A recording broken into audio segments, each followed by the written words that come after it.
Time is probably the most valuable thing we have in life. We can't get it back. There is no way that after me and you speak for 30 minutes today, if this wasn't value, you can't get this time back. It's lost forever. Mr. Hugo Sánchez, founder of the MOTI app, serial entrepreneur, proud Puerto Rican, and by way of Williamsburg, Brooklyn. And people say, are you scared that AI?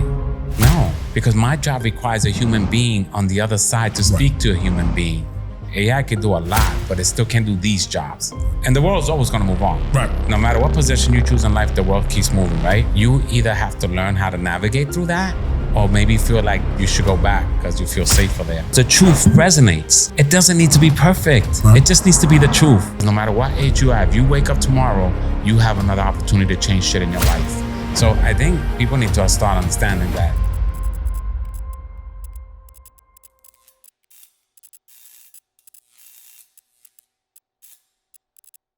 Welcome to another episode of the Real Mentors Podcast. I'm your host, Sean Martin. As always, REAL stands for Real Examples, Altering Lives. And today I am honored and privileged to have in studio founder of the MOTI app, serial entrepreneur, proud Puerto Rican, and by way of Williamsburg, Brooklyn, Mr. Hugo Sánchez. Welcome to the show, Hugo. Thank you, my brother. Thank you for coming out. We've been making the rounds. We've been going back and forth a little to get this done.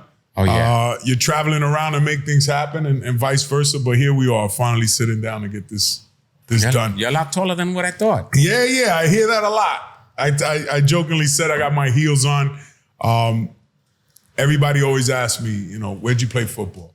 And my first response is always, I played the saxophone because I didn't play football. There you go. Growing up in the Bronx, not too many good high school or any kind of programs for sports, but also single mom, all that good stuff. So I found my way through business and obviously a lot of mistakes before that, much like yourself. So tell us a little bit about growing up in New York, what that was like and what led you to entrepreneurship. So that's interesting, right? I actually was born and raised in Puerto Rico.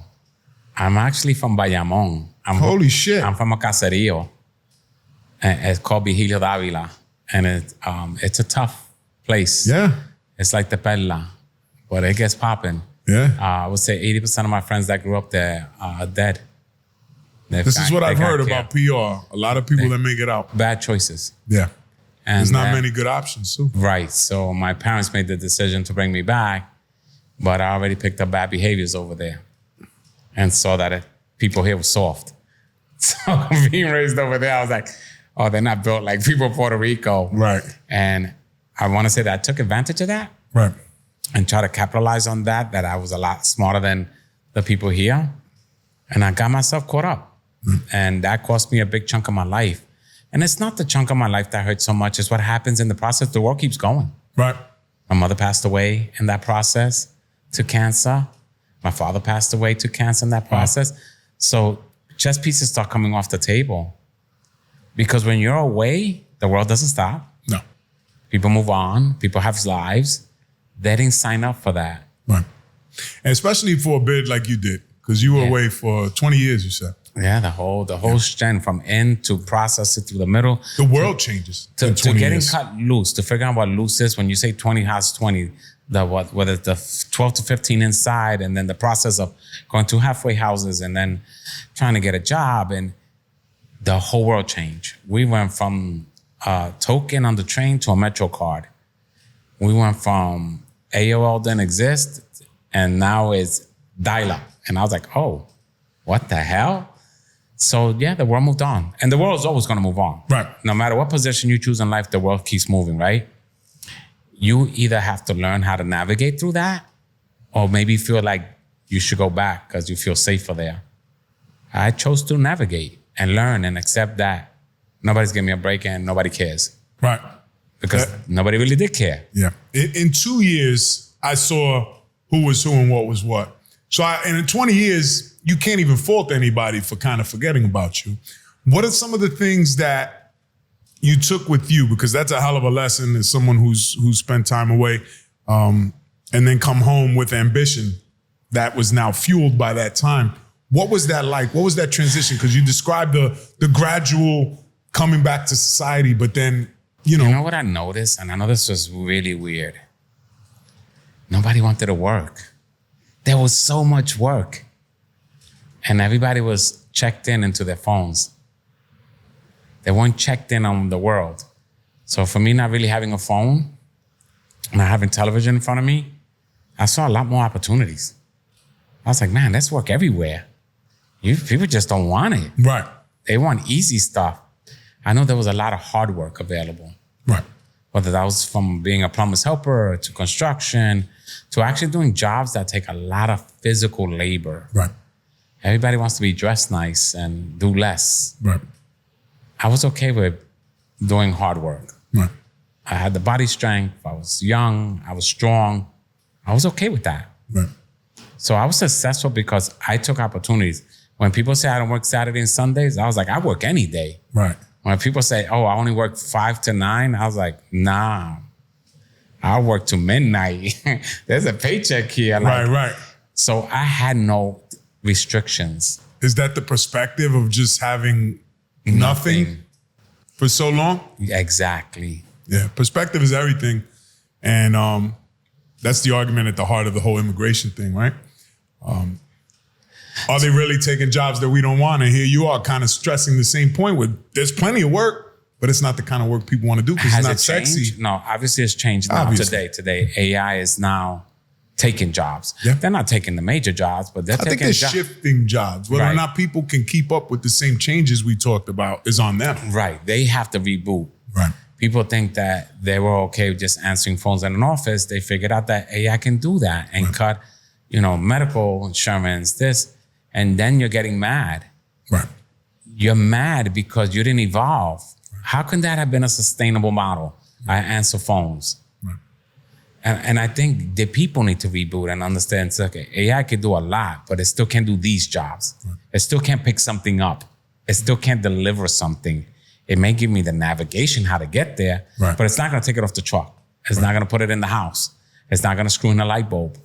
So I think people need to start understanding that if they want jobs they can keep now, it can't be a job that can answer a phone. Right.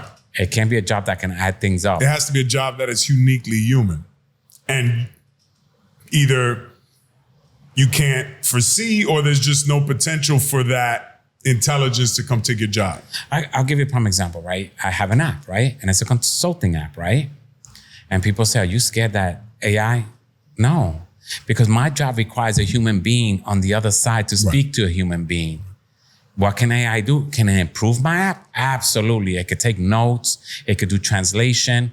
But those are benefits to make my app more robust. Right. But it can't stop the fact that you're not going to trust an AI to give you advice, whether it's a doctor, whether it's a lawyer. As humans, you know why FaceTime is so popular? Because it gives us the ability to read the person on the other side.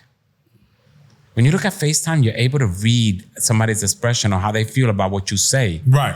AI can't do that. Right. Yet. And even if we might be able to do that even at some if point. it did, you wouldn't trust it because you know it's a computer. No, I get it. And you're looking for a human interaction. Right.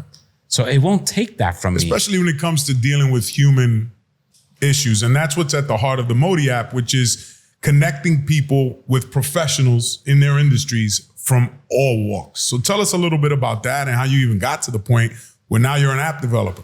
Well, I'm not the app developer. Well, I'm part of it. I'm a co-founder. So, Gotcha. So all credit is to my CTO and chief designer and my CEO, the people that actually can take an idea that I had and say, how do we evolve it? And I saw it. When I saw FaceTime, I saw the gap. I said, why is FaceTime not monetizable? Right. We're getting on a call every day with people. Lawyers are doing it without video, but now they're on video. They're doing it on Zoom. Before, a lawyer picked up a time. But I remember one time, I told the doctor, I called your office like 5 times to talk to you. He, you know what he told me? He said, Hugo, you know what? I don't pick up the phone. I said, why? He goes, because I don't get paid for that. I get paid when you physically come in. I was like, oh, shit. Right. Well, he's managing his time. Yeah. You didn't understand that at the time. I didn't. I understand, like, man, that's kind of fucking rude. But then I understood that if he was on the phone all day, what insurance would he charge? Right. If he was dealing with people's whatever, doubts, fears. Right. But if you were paying through your insurance for the call, like telemedicine, right. now he's okay with being on the phone. It's chargeable time. time is probably the most valuable thing we have in life. We can't get it back. Right. There is no way that after me and you speak for 30 minutes today, if this wasn't value, you can't get this time back. It's lost forever. Right. How long has the app been in existence? From building to trying to get it out to market and raising capital, we're at 7 years. 7. So this is predating COVID even. Yeah. But what changed during COVID? The idea is like, how do we evolve it in a sense, right? You can have a video to pay, but do you need a calendar? You do. Do you need messaging? Because maybe you want to ask some questions. Can you pay through messaging and say, hey, can I cut a deal with you and say, hey, I can afford 400, but if you do 3, I'll pay you in advance for your time. Right. So the idea is what makes it, can we have calendar integration? Because the truth is, you don't need another calendar. You already got Calendly and Google. If my app doesn't block out your dates across the board, man, it becomes complicated. Right. It's about building an app that takes obstacles away. It's just not about having a video to call. Our app records directly to the device. It doesn't record to a cloud. We don't watermark our video. Why? Because you paid for that video. So you want to put your company. Who's your target end user? My target end users, and people think it's celebrities because there's so many celebrities out. They're not my target end users. Right. They are great for promos. Absolutely. Of course, you need them. They get out. But our end users, actually somebody like you that actually does coaching, somebody that actually does mental health, somebody that's a business coach, a lawyer, and the telemedicine space. That's a space we want to be in. And we're not targeting hospitals, but we target small insurance companies that already have their own team and they're using Zoom, which is not really safe for that. Right. What I heard you say when you started to talk about the app was telling, though. It was, I give all thanks to the team and the CTO, and they were the ones that built it out because I made the mistake of calling you the developer, which I know you're not. But the reason I said that is because Who Not How, which is a book you must be familiar with at this point, and swear by, you're never going to be to do the programming or the coding or any of that. How did you get to a place in your career? I want to go back, not the MOTI app, but I want to go back to early on in your career. Upon you, getting that bit over with and coming home, you've had a bit of an interesting journey, to say the least. So you're doing construction in any gig. Where do you turn to entrepreneurship? Where does that start to appear in your life? There was 2 phases in that, right? I was first doing the construction as a developer. Then I went into the dry cleaning business. And it goes to show you how you pivot in life. Wait, you went from construction to dry cleaning. Why? I was a project manager. I had to wear suits. Where do you take your suits? To the cleaners. And then I realized that cleaning suits is like $30. Right. And at first, it wasn't a big deal. But when you take 6-8 suits a week, you're like, wait, I'm paying $250, $300 a week. That's $1,200 a month. Yeah. I run into the actual presser at Costco's. His name was Danny. And I said, hey, Danny, question. I'm not going to tell nobody, but what does it actually cost to get a suit to the hanger? Oh, he says about $3.50. I was like, what? That's transport to the unit, dry clean, materials, chemicals, press, staff, luxury, everything. 35 to charge you, $25-$30, whatever it is. I'm like, you need to find me. So I knew right away it wasn't the cleaners. It was about, and you know this from construction, it's about the tools. You can't do the right jobs if you don't have the right tools. So I said, find me a factory that has everything that you need to get a suit to the hanger and a coach and everything. He goes, oh, I know a lady's selling her place. I was like, I'm in. I'll put the money and I'll give you 10% of the business. And you'll come with me and you're going to help me learn how to do this stuff. And it started then. I wound up with almost 12 cleaners in 2 years because I knew the other cleaners didn't have to have the equipment. They could be drop stores. They could look like a cleaners with the moving rack. Well, that's what happens with mine in the neighborhood. There's 3 cleaners. They come pick up and they got one store with the actual dryer. Knowing that told me I only need 500 square feet to give the appearance of a cleaners. But more than that, if every cleaners has when you go get your tickets, either yellow, blue, red, whatever that is, if I get cleaners different color, that goes in the little tag also with the numbers. So when we separate clothes, we separate by color first, then we match to the ticket. So I already knew how to pick up the speed. I already knew how to put this stuff together mentally, how this would work. Then this would allow me to do 12 other cleaners that didn't have equipment, but then were overpaying. There's a machine called the Unipress. It presses a shirt, comes out wet. So imagine a washing machine that could do 75 pounds of shirts, right? You're not going into a dryer. It goes wet into a bucket. The machine does the pressing and the drying all at one time. It takes about 35 seconds per shirt. And let's just say it takes a half a minute, 60 seconds. You're knocking 2 shirts a minute. Some machines have 2 shirts at a time. You're knocking off 500-600 shirts a day. Right. That you're not wholesaling for $199. Right. There's no middleman. You are the middleman. You went straight to the source. I knew that much. From construction, I knew what it was about the tools and the people that knew how to work those tools. That let me scale immediately. And then I had the thought about the app, and I was like, I can't do both because dry cleaning is 25 hours a day and there's only 24. Because I lose your shirt, then I got to look it up, try to buy it, and then give you $20 in credit, which is really like $1 worth of credit. But everything to make the customer happy, right? Right. So I was like, this is not sustainable. I'm getting older, but technology is moving fast. Every time I go into the app store, there's 10,000 new apps. I said, it's time to pivot. I reached out to 2 of my friends. They were like, if you could get the capital, I would go in to build it. And they're smart, man. They're like, look, we could build it, but it's going to need this, this, and this. And I'm looking at them as, oh my God, this is a quarter of the dream that I had. Right. These guys are very innovative. So I think, you know, what a CEO is, right? And a founder, well, let me use the term co-founder, right? We're the dreamers. Right. We are the Pentecostals that go out every day. We go out every day knocking on doors and say, hey, did you hear about God? Oh, that's me. I go out every day. Hey, did you hear about MOTI? Right. So a good CEO is a good Pentecostal. The developers now listen to what information you're getting. So while I'm knocking on doors, I'm telling people, hey, going back to the church and say, hey, this is what they're saying. This is why they don't believe in MOTI yet. Right. So a good CEO is a good Pentecostal. He has to knock on doors. I have to DM you and say, hey, Sean, like when I first saw your podcast, and I was like, damn, his podcast is real. Appreciate it. Like, I saw your podcast. A lot of people get very cheesy with the podcast is and want to have questions already pre-written. You can't have a good podcast if you're not being honest and the other guys pre-planned this out. Right. And listen, that's a TV commercial then. To your credit, I was like, anything off limits, because I always give my guests the courtesy of asking them in advance if there's any subject matter, because we're not here for salaciousness. We're here to pass down information that can serve others. So I don't give a fuck if I can get a juicy reel or a story out of you. If it just so happens and everybody's comfortable, great. But your response was great. It was like, no, absolutely not. If I have to, if we have to withhold something, it's not a real podcast. We're not being genuine. Listen, there's 2 ways. I did an interview in the middle of the street, right? Yeah, School of Hard Knocks. It's about 17 million views just on Instagram, but the whole platform is over 40 million views. Why? Yeah. Was not planned. He asked me about something. I am an expert at dry cleaning. That resonated with people. Why? Because the truth resonates. Right. It doesn't need to be perfect. Right. It just needs to be the truth. Let your community decide what they think. Right. It's not for us to angle it or frame it or make it, like you said, salacious to them and say, this will excite them. No, I'm just like them. I'm trying to figure it out every day like them.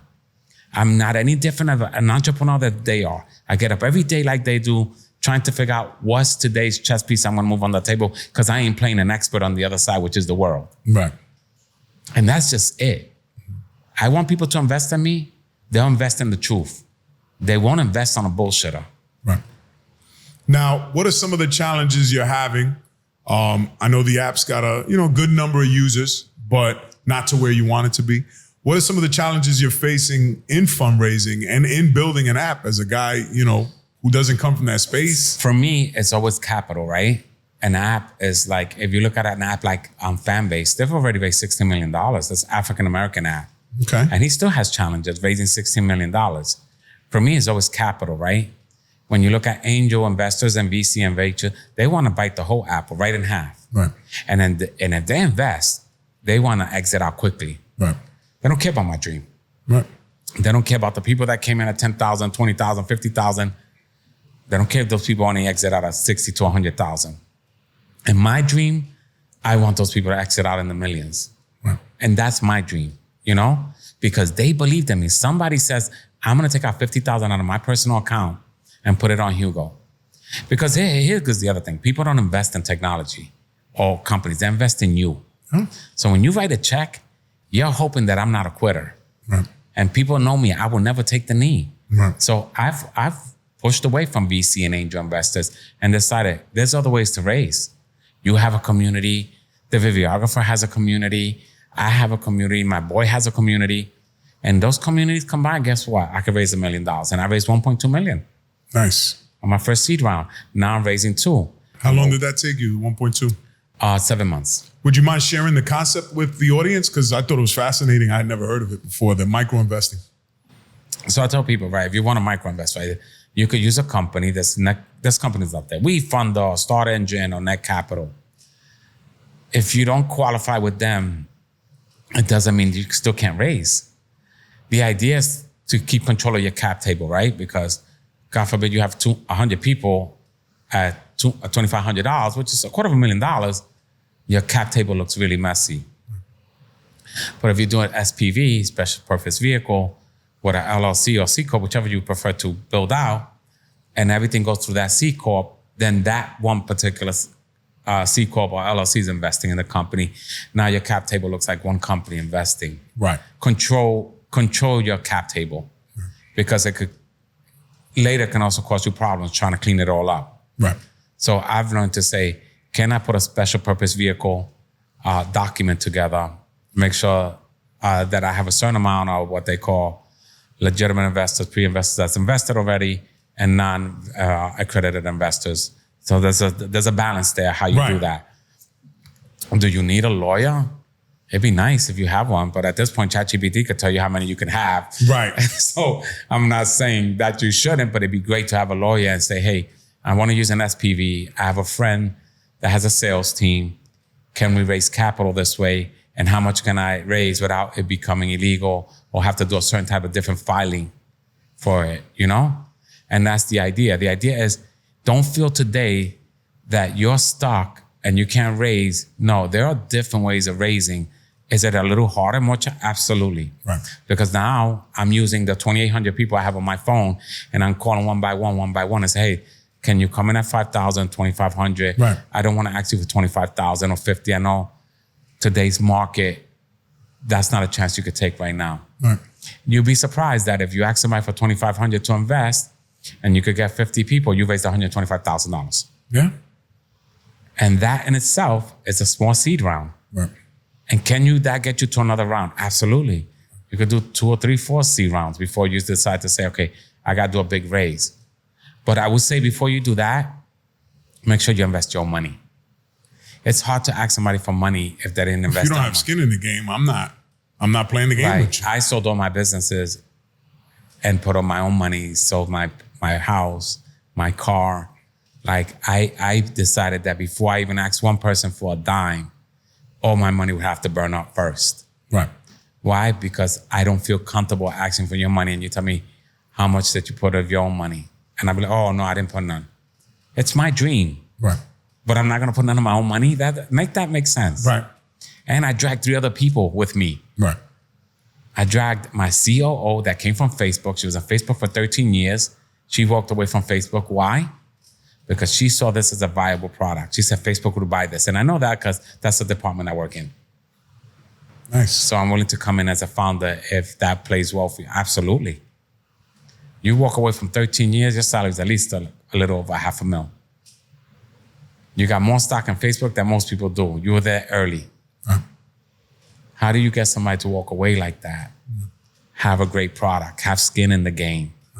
But you don't make people walk away from their company, their job to work with you if you say, I have no money to put in. I just have everybody has great ideas. Right.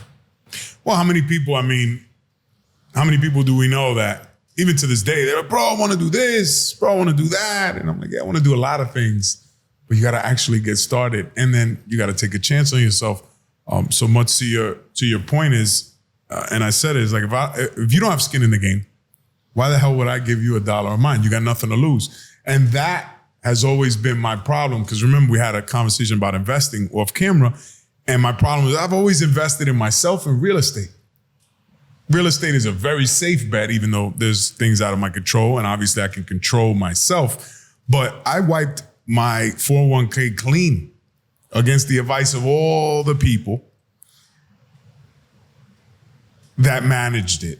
Because that's what they're used to seeing people do. That's what you're told to do. You got good job. You put this away. It's tax-free and it'll grow. When you're 65, you can pull it out. Or pull my money out now at 65. So I say that to say... And if you die at 55? Yeah, you're fucked.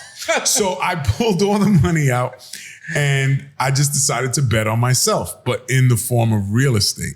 And you'd also said something very telling, which is people aren't buying, they're not buying the service, they're buying you, essentially. They're not investing in those things. So sales, same thing, they're buying you. So what do you intend, or what is your vision for the app? Because you are the dreamer, you've surrounded yourself with the who's, even not knowing the how, right? And that's the thing I want to kind of drive home to any aspiring entrepreneurs, no matter where you come from. But, you know, I love to service my community of Latinos and inner city people. They're caught up on the how. And I think you're the perfect story with the dry cleaner. You went to the who, you figured out the how because you went to the who gave you the inside track on the how. What's the next who, or what's the next step for something like this? For me, I figured out the who, which is how to raise money now. Right. I didn't know how to do that before. Okay. All I was convinced, if it's an angel investor, and no, that they're not the who no more. Well, just the setup that you're using is, I would imagine, a setup that is tried and tested in terms of the micro investing versus what my first inclination would be like, oh my God, I got to raise millions of dollars. I got to go ask a guy for a $500,000 check. I don't worry about that fact anymore. So for me, it's like this, right? I try to tell an investor, download the app, let's get on a call, use it. And I would tell you, let's say I want you to invest, Sean, right? My thing is this. I say, Sean, forget about the 15,000 downloads right now. Let's just swipe the white clean. Do you believe this app could get 100,000 users? And if you tell me, yeah, Hugo, I can see it, then you're looking at $300 million app. Right. What's your reservation? Right. And I say, and forget the 100,000. Do you believe at least 25,000? Then we're still at $75 million a year. Right. So, and that's $75 million a year, just for anybody who doesn't understand, or 100,000 or even 10 or 20,000 users. What you're showing a big company like Meta is that this product's viable. And I think Meta bought Instagram in its early stages for $1 billion. $1 billion. And now what the fuck is it worth? And it was broken. it had mad problems with it. And then they bought WhatsApp. So, exactly. Yeah. And what they paid for WhatsApp, like $19 billion. And this is the goal here with MOTI, is to have an exit to one of these larger. So when I look at MOTI, I say, if they could do that, MOTI only needs to hit 100,000. And that puts us at what? They go 300 million, net profit is 297. We'll buy that 10 times that. What's that, 2.9 billion? Right. It's not a far throw. Right. Even if we left at 1.5 billion. Right. You said it's not a far throw. You just said $2.9 billion, followed by it's not a far throw. That's a mindset shift. From a guy who did time in prison and a guy who came from the hood in PR and then came over here to the States. I love the fact that you said that's not a far throw. And I say that to bring perspective to the conversation, not between you and I. For me and you, that's not a far throw. But for the audience, for the regular people, for the people that might be the end user of the app, let's say, that's a pretty far throw. So let's get into mindset. What the fuck shifted in you? What are some of the tools? What are some of the lessons that you've learned to allow you to view that from that perspective? I look at it like this, right? When we do watch television, right? Look at Ring Doorbell. Nobody thought that was a thing, not even a Shark Tank. Mm-hmm. It sold for over $1 billion to Amazon. A doorbell. That's why those motherfuckers want access to the garage and all that shit. They own the company so they could deliver the product. They're like, you want to give us a garage code? But that's the integration. This is what I'm saying. I just wanted to thank you for coming out, sharing your story. Can you please just give our audience some of the wisdom, the lessons, the valuable things that they may need in their journey moving forward to remember in order to not give up, to be building a technology app at this stage of their life, because you're not a spring chicken. So that's a hell of an inspiration. So you know what? That's the message. That's really the message right there. I am 57 years, gonna be 57 years old in January. The Yankee hat keeps him looking young, I told him. It's not over until you're actually dead. Right. So the age can't be the reason you don't make decisions. I'm too old. There's no such thing. If you look at most of these billionaires, they didn't hit to about 45, 55, 65. Perspective. That can't be the fear. Your money's not gonna grow because you hold it. It's actually decreasing in value. You're gonna have to take a chance on something. Take it on yourself. If nothing else, take the chance on yourself. Am I telling you to build a restaurant that 9 out of 10 restaurants fail? No. If I'm telling you to get in, no. But find something that you love and say, I'm gonna risk it on this. I'm not telling you to print shirts. Amazon can pre-print for you if you want. Right. All you have to have is the idea. But for the love of God, take a chance on yourself. If nothing else, if not MOTI, if not this, if not that, pick something. Because you'll never be able to scale in life if you're waiting for your pension. Because you could die of a stroke tomorrow and never make that pension. And everything you save goes into our rotation because you didn't leave it to nobody. Then what? Because you didn't bet on yourself? Imagine working a job 24 years and they fire you before you hit 25. Imagine that. That's the reality. And then you feel totally disconnected, depleted, depressed, and death seems like a great thing to you. No, it's not. Because no matter what age you are, if you wake up tomorrow, you have another opportunity to change shit in your life. It can't be. You can't be saying that it's over when it's not. Over is when somebody's burying you. That's when it's over. But today it's not over. So I would tell them age is not the factor. Please don't let that be. Because I'm going to be 57 and I feel like 19 years old on this shit going through MOTI. I expect this shit to be hard. I don't wake up tomorrow saying it'll be a little easier. I expect it to be like, I got to knock on 200 fucking doors today. Shit. Yeah. Nice. You know, so I say, look, it's not over. Please don't think that. I don't care if you're 65. It's not over. Don't do that. Well, you heard it here, guys. Hugo, I just want to say thank you, my brother. I appreciate you coming out. I appreciate you finally making it to the show. Let everybody know where to find you and a little bit more. We got caught up in the conversation. So Please there's 3 ways to find me, right? You could go straight to my Instagram, which is hugos.moti. If you're interested in investing, there is a QR code that we can send you, and that creates you to get the account, learn about an SPV, and even get me on a call directly. And there's MOTI's page. But more than anything, my regular page has my personal number. You can actually call me directly. Holy shit. Yeah, I have time for anybody that's interested. No Even prank if you just calls. want to be a user. Even if you just want to be a user, let me be the first to onboard you and welcome you. That's awesome. Because I appreciate you coming on my app, you know? Yeah. So I want to take the time to help you with your pictures, your videos, and anything that you want to put on the app, you know, your social media, everything that I think to be robust, or that 15-second promo video that you tell me, well, what kind of video should I do? Or for your services, or for a 15-minute free call, or for something that people say the value's there because he's giving me 15 minutes of his time to talk to me for free first. And then I could choose if we're a good fit. I like it.